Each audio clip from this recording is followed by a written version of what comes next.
wabarakatuh. Selamat pagi dan salam sehat untuk kita semua. Perkenalkan, saya Mustafa, SKM MKes, dosen tetap pada jurusan Kesehatan Lingkungan, Diploma 3 Sanitasi, Poltekkes Kemenkes Palu. Video ini dibuat untuk melengkapi persyaratan sertifikasi dosen pada bagian pernyataan diri dosen dalam unjuk kerja Tridharma Perguruan Tinggi atau PDD UKT PT, khususnya pada aspek pengajaran.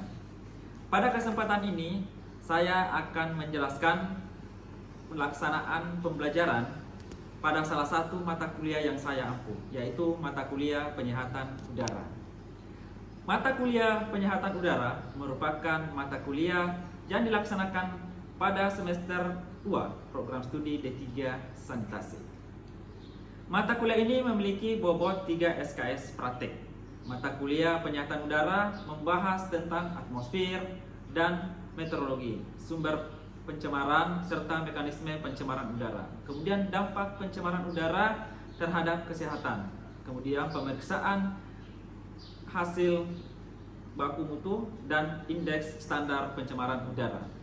Pembelajaran dilaksanakan 100% dalam bentuk praktek melalui kegiatan laboratorium, praktik lapangan, audit kualitas udara, studi kasus, simulasi, dan pembelajaran berbasis proyek dengan dukungan pembelajaran asinkron.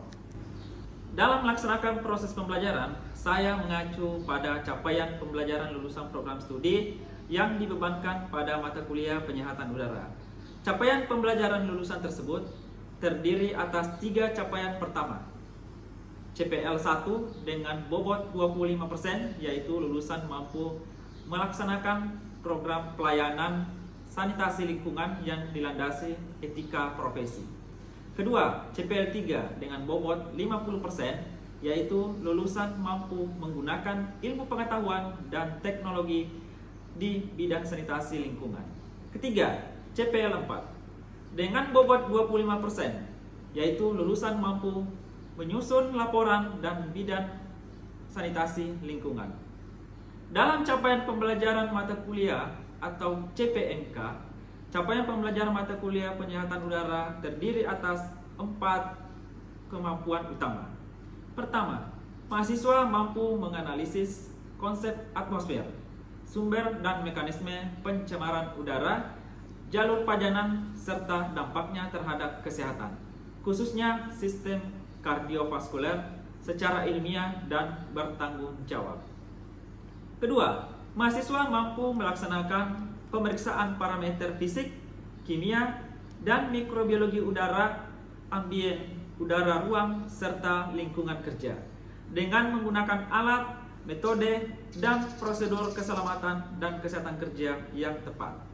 Ketiga, mahasiswa mampu mengolah dan menginterpretasikan hasil pemeriksaan kualitas udara berdasarkan baku mutu dan indeks standar pencemaran udara, serta menyusun rekomendasi pengendalian. Keempat, mahasiswa mampu merancang sistem ventilasi dan teknologi pengendalian pencemaran udara, serta melaksanakan audit dan menyusun laporan teknis kualitas udara. Untuk mencapai kompetensi tersebut, mahasiswa mempelajari berbagai materi yang berkaitan dengan penyehatan udara. Materi tersebut meliputi atmosfer, meteorologi, klimatologi, dan penyebaran polutan, sumber pencemaran dan dampaknya terhadap kesehatan, pemeriksaan iklim dan pencahayaan, pemeriksaan kebisingan dan getaran, serta pemeriksaan partikulat udara berupa debu jatuh, TSP, PM10, dan PM2,5. Mahasiswa juga mempelajari pemeriksaan gas pencemar berupa sulfur dioksida, nitrogen dioksida, karbon monoksida, dan hidrokarbon, kualitas udara dalam ruang, kemudian sleep building syndrome, mikrobiologi udara, interpretasi hasil pemeriksaan, kemudian desain ventilasi, teknologi pengendalian partikulat dan gas, kemudian audit kualitas udara, serta penyusunan laporan teknis. Dalam mendeskripsikan pelaksanaan pembelajaran, mata kuliah penyihatan udara, saya menggunakan pendekatan DAI, yaitu Delivery, Interaction, dan Assessment. Delivery menjelaskan bagaimana saya menyampaikan materi pembelajaran kepada mahasiswa. Materi pembelajaran disusun berdasarkan rencana pembelajaran semester dan disajikan dalam bentuk bahan presentasi, modul, atau petunjuk praktikum, lembar kerja mahasiswa, video pembelajaran, artikel ilmiah, studi kasus, serta contoh permasalahan kualitas udara yang ditemukan di lingkungan. Pada awal pembelajaran, saya menyampaikan kemampuan yang harus dicapai, materi yang akan dipelajari, tahapan kegiatan dalam mata kuliah yang berorientasi praktek. Penyampaian materi dilakukan melalui penjelasan singkat, demonstrasi, simulasi, analisis kasus, praktikum laboratorium, praktikum lapangan, audit lingkungan, dan pembelajaran berbasis proyek. Interaction menjelaskan bagaimana saya membangun interaksi dengan mahasiswa selama proses pembelajaran. Interaksi dimulai dengan apresiasi dan pertanyaan pemantik yang berkaitan dengan kondisi pencemaran udara yang ditemukan dalam kehidupan sehari-hari. Mahasiswa diberikan kesempatan untuk menjawab pertanyaan, menyampaikan pendapat, bertanya, kemudian berdiskusi dalam kelompok, mempresentasikan hasil kerja, dan memberikan tanggapan terhadap kelompok lainnya. Selama kegiatan pembelajaran dan praktikum, saya memberikan pendampingan, pertanyaan pengarah, kemudian penguatan materi, serta umpan balik terhadap proses dan hasil kerja mahasiswa. Interaksi pembelajaran juga berlangsung secara asinkron melalui media pembelajaran yang digunakan dalam mata kuliah. Kemudian asesmen menjelaskan bagaimana saya mengukur ketercapaian kompetensi mahasiswa secara objektif dan terukur. Penilaian mencakup aspek pengetahuan, keterampilan, sikap, partisipasi, kemampuan bekerja sama, kemudian ketetapan menggunakan alat, kepatuhan terhadap prosedur keselamatan dan kesehatan kerja, ketepatan mengolah data, serta kemampuan menginterpretasikan dan melaporkan hasil pemeriksaan. Komponen penilaian mata kuliah penyihatan udara terdiri atas tugas individu atau kelompok sebesar 20%, laporan praktikum 25%, ujian tengah semester praktik 25%, kemudian ujian akhir semester praktik komprehensif 25%, serta partisipasi dan observasi sikap sebesar 10%. Rencana pembelajaran semester disampaikan kepada mahasiswa pada saat kontrak perkuliahan agar mahasiswa mengetahui capaian pembelajaran, materi, bentuk kegiatan, penugasan, dan sistem penilaian yang digunakan. Pada video ini, saya akan memperlihatkan proses pembelajaran mata kuliah penyihatan udara pada pertemuan kedua. Materi yang dibahas adalah sumber, jalur pajanan, dan dampak pencemaran udara terhadap kesehatan, khususnya pengaruh PM2,5 dan karbon monoksida terhadap sistem kardiovaskuler. Materi pertemuan kedua ini mendukung pencapaian CPMK 1, yaitu kemampuan mahasiswa dalam menganalisis konsep atmosfer, sumber dan mekanisme pencemaran udara, jalur pajanan, serta dampaknya terhadap kesehatan khususnya kardiovaskuler. Adapun sub CPMK pada pertemuan kedua adalah mahasiswa mampu menganalisis sumber, jalur pajanan, dan dampaknya pencemaran udara terhadap kesehatan, khususnya pengaruh PM2,5 dan karbon monoksida terhadap kardiovaskuler. Pada pertemuan sebelumnya, mahasiswa telah mempelajari atmosfer, meteorologi, klimatologi, serta mekanisme pembentukan dan penyebaran pencemaran udara.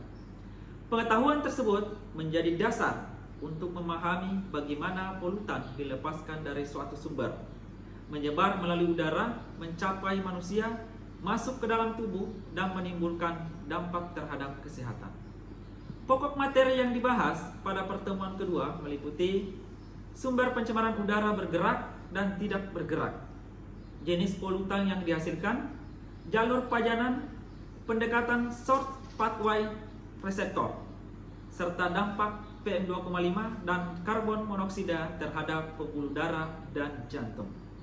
Pembahasan juga mencakup mekanisme inflamasi, stres oksidatif, gangguan fungsi pembuluh darah, aterosklerosis, berkurangnya kemampuan darah membawa oksigen, serta kelompok masyarakat yang lebih rentan terhadap pajanan pencemaran udara. Demikian penjelasan singkat mengenai mata kuliah penyehatan udara, capaian pembelajaran, pendekatan pembelajaran yang saya gunakan, serta materi yang akan dilaksanakan pada pertemuan kedua. Selanjutnya, saya akan memperlihatkan proses pembelajaran dengan materi sumber, jalur pajanan, dan dampak pencemaran udara terhadap kesehatan jantung. Baik, Assalamualaikum warahmatullahi wabarakatuh. Waalaikumsalam warahmatullahi wabarakatuh. Selamat pagi. Pagi. Bagaimana kabar hari ini? Alhamdulillah. Baik, adik-adik, pada pertemuan hari ini pertemuan keberapa? Kedua. Jadi seperti biasa, sebelum kita mulai perkuliahan, sebelum kita mulai belajar, kita akan mulai dengan berdoa. Ya, untuk itu saya akan memilih satu mahasiswa ya. Rahmat, silakan berdoa. Teman-teman, sebelum kita mulai pembelajaran ini, kita mulai berdoa dengan menurut ayat agama dan ayat kita masing-masing berdoa.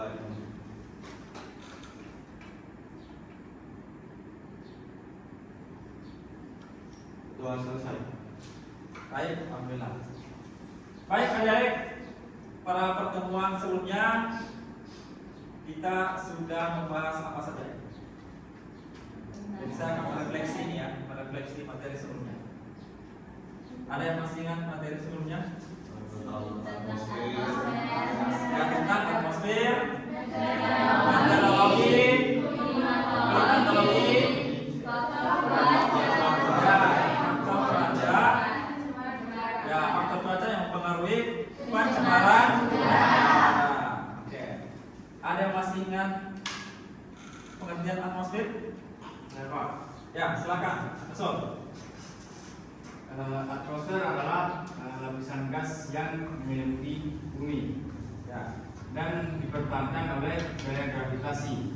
Juga berfungsi untuk melindungi kehidupan, mengatur suhu bumi. Kita berikan aplaus.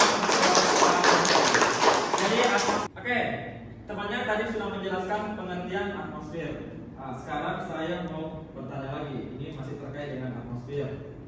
Di atmosfer manakah manusia hidup dan biasa terjadi pencemaran? Ya, silakan. Manusia hidup pada bagian troposfer. Troposfer merupakan lapisan atmosfer bagian paling bawah dan menjadi tempat berlangsungnya sebagian besar aktivitas manusia. Oke, berikan aplaus. Ya, jadi manusia hidup, manusia beraktivitas itu pada lapisan atmosfer yang paling bawah. Namanya lapisan apa?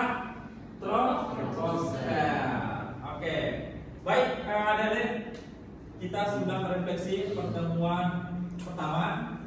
Jadi kita akan masuk ke pertemuan yang kedua. Ya. Pada pertemuan kedua ini kita akan membahas yaitu sumber, jalur pajanan, dan dampak pencemaran udara terhadap kesehatan jantung. Pada pertemuan kedua ini apa yang akan kita capai? Yang pertama yaitu terkait dengan CPR Prodi. Ya, jadi di sini ada CPR Prodi, ada 3 CPR. CPR 1 yaitu 25%, yaitu bagaimana pelayanan sanitasi lingkungan berlandaskan etika profesi. Kemudian ada CPR 3 50 jalur pajanan serta dampaknya terhadap kesehatan, khususnya sistem kardiovaskular. Kemudian materi kedua ini atau pertemuan ini itu terkait dengan sub CPNK 1.2. Apa 1.2?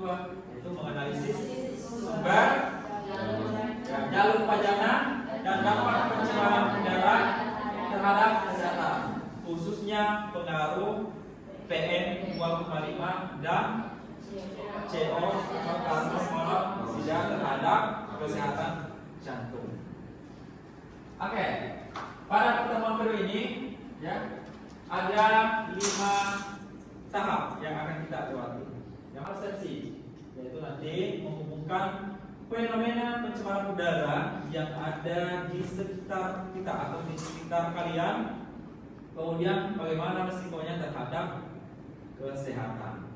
Kemudian yang kedua adalah ada konsep inti. Ya, pada konsep inti ini Anda akan membahas nanti adalah sumber pencemaran, jalur pajanan, kemudian PM2,5, kemudian dampaknya terhadap jantung. Kemudian ada studi kasus kelompok. Jadi nanti saya akan membagi kelompok ya untuk masing-masing membahas studi kasus yang akan saya berikan. Kemudian nanti ada umpan balik ya. Jadi nanti silakan masing-masing kelompok mengomentari atau memberikan pertanyaan ke kelompok lain pada saat mempresentasikan hasil diskusi kelompoknya. Kemudian yang kelima adalah ada tugas ya. Nanti ada tugas yang akan disampaikan di ending. Jadi inilah 5 tahap yang akan kita lewati untuk pertemuan hari ini. Baik, selanjutnya kita akan melihat bagian persepsi ya. Udara yang kita hirup. Saya mau bertanya ya. Sumber pencemaran yang ada di sekitar kalian itu contohnya apa saja? Kebakaran sampah, apa lagi? Kalau rumahnya dekat industri berarti dari industri. Yang paling banyak kita temukan di masyarakat itu adalah pembakaran sampah. Jadi hampir tiap hari kita menemukan masyarakat melakukan pembakaran sampah. Jadi ini juga sejalan dengan penelitian yang saya lakukan ya. Jadi saya juga meneliti terkait dengan sikap dan pengetahuan masyarakat tentang pencemaran udara terkait dengan pembakaran sampah. Jadi banyak masyarakat tidak tahu dampak yang ditimbulkan dari pembakaran sampah itu ya. Mereka hanya tahu bakar, tapi mereka tidak tahu bahwa ada bahaya yang ditimbulkan dari asap pembakaran sampah itu. Jadi sebagai anak Kesling, jadi sebagai anak sanitasi, itu adalah salah satu peran kita memberikan pengetahuan kepada masyarakat bahwa membakar sampah itu akan menimbulkan masalah bagi kesehatan. Bukan cuma kesehatan, tapi bagi lingkungan juga akan bermasalah. Kemudian yang saya tanyakan, siapa yang paling berisiko ya, terkena pajanan dari pencemaran udara?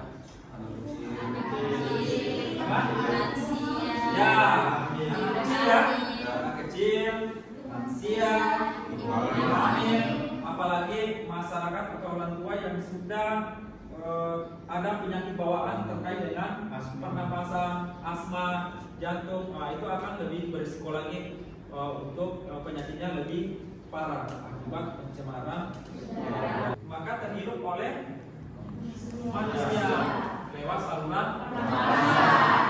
Nah, itulah tadi masuk ke dalam tubuh, ya kan? Masuk ke dalam tubuh manusia. Apakah ketika masuk dalam tubuh manusia hanya akan sampai di paru-paru? Tidak ya? Ya, tapi akan sampai ke jantung. Yang paling fatal adalah penyakit jantung. Itulah salah satu bahayanya pencemaran udara. Baik, untuk pencemaran udara kita bisa melihat prosesnya dengan melihat model source, pathway, dan reseptor. Selanjutnya adalah sumber pencemaran udara. Jadi sumber pencemaran udara itu ada 2, bergerak dan tidak bergerak. Kalau bergerak ya pasti sudah tahu semua ya. Yang bergerak contohnya adalah mobil, motor, itu adalah sumber-sumber pencemaran udara yang bergerak. Kalau yang tidak bergerak, Pembakaran sampah, industri. Kemudian ada tentunya di dalam pencemaran udara ini ada polutan yang terkandung di dalam situ. Polutan inilah yang menyebabkan nanti penyakit. Apa contoh polutan? Ada namanya PM 2,5 atau partikulat meter ya.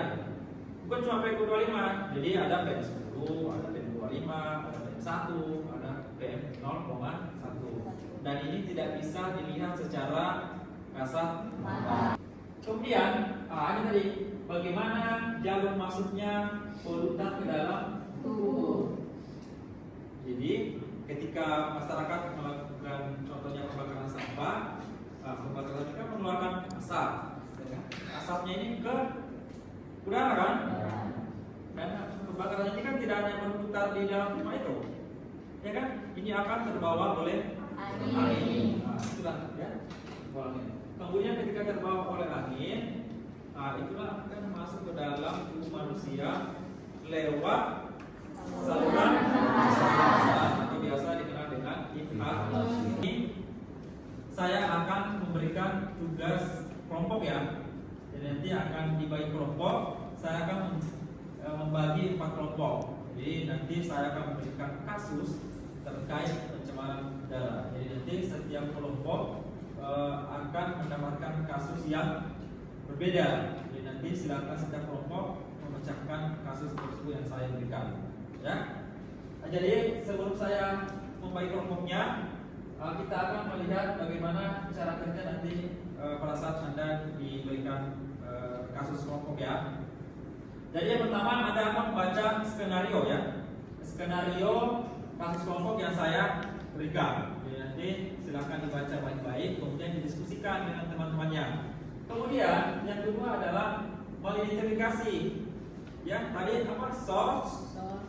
Apalagi? Pathway, reseptor, kemudian nanti dampak ke kesehatannya atau health effect. Kemudian nanti menganalisis dampak PM2,5 dan CO terhadap kesehatan jantung.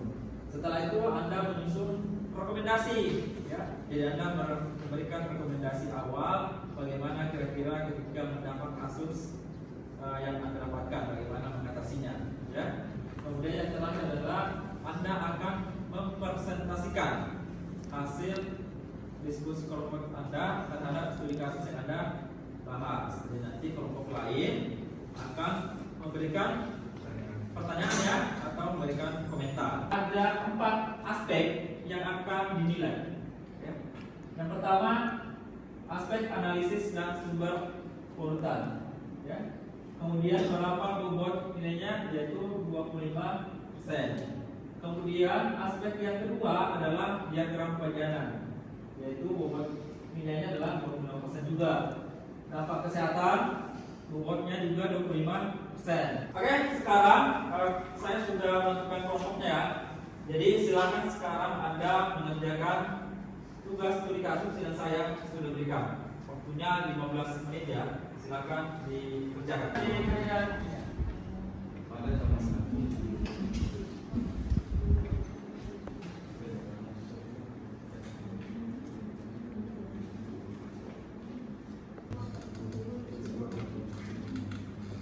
Baik, waktunya untuk mengerjakan studi kasus sudah selesai. Maka sekarang setiap kelompok akan mempresentasikan hasil diskusi ya dengan teman kelompoknya sesuai dengan studi kasus yang sudah didapatkan. Baik, saya akan mempersilakan dulu yang mendapatkan studi atau kasus 1. Siapa yang mendapatkan kasus 1? Ya, silakan. Kelompok yang mendapatkan studi kasus 1. Assalamualaikum warahmatullahi wabarakatuh. Waalaikumsalam warahmatullahi wabarakatuh. Kami dari kelompok 1 telah menerima studi kasus tentang pembakaran sampah pemukiman. Berdasarkan hasil diskusi kelompok kami mendapatkan beberapa jawaban. Yang pertama, mengenai sumber dan jenis polutan. Sumber pencemar adalah pembakaran terbuka sampah rumah tangga berupa plastik, kertas, daun, sisa makanan, dan bahan organik lainnya. Sekian pemaparan hasil dari kelompok kami. Sekarang saya membuka sesi tanya jawab. Bagi kelompok yang ingin bertanya, dipersilakan. Ya, silakan. Kelompok yang akan bertanya. Ada? Baik, terima kasih. Saya ingin bertanya kepada kelompok 1. Yang dijelaskan kelompok 1 menyebutkan bahwa anak-anak, lansia, ibu hamil, serta kelompok bawahan. Saya akan menjawab pertanyaan dari kelompok 3, yaitu kelompok tersebut lebih rentan karena kemampuan tubuh mereka dalam menghadapi bahan pencemar lebih terbatas. Nah, yaitu pada anak-anak, sistem pernapasan dan organ tubuh masih berkembang. Anak-anak juga bernapas lebih cepat dibanding orang dewasa, sehingga jumlah polutan yang masuk ke dalam tubuh dapat lebih banyak berdasarkan berat badannya.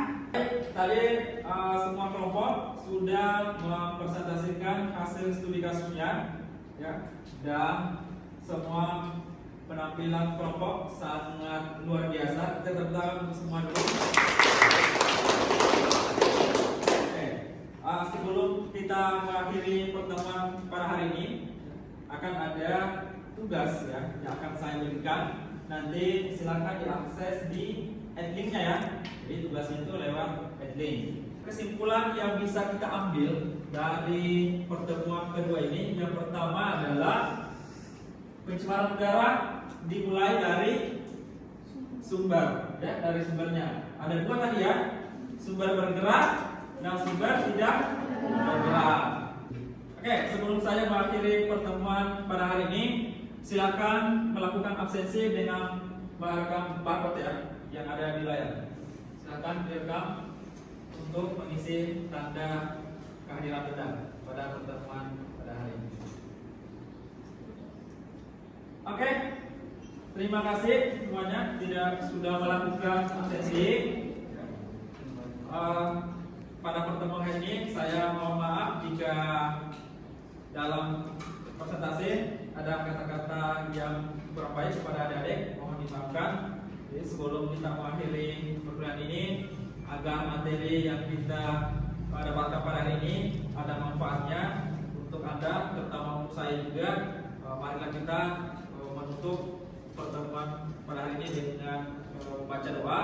Silakan Rahmat untuk menutup perkuliahan pada hari ini dengan baca doa. Teman-teman, untuk mengakhiri pertemuan pembelajaran pada hari ini, kita mulai dengan berdoa.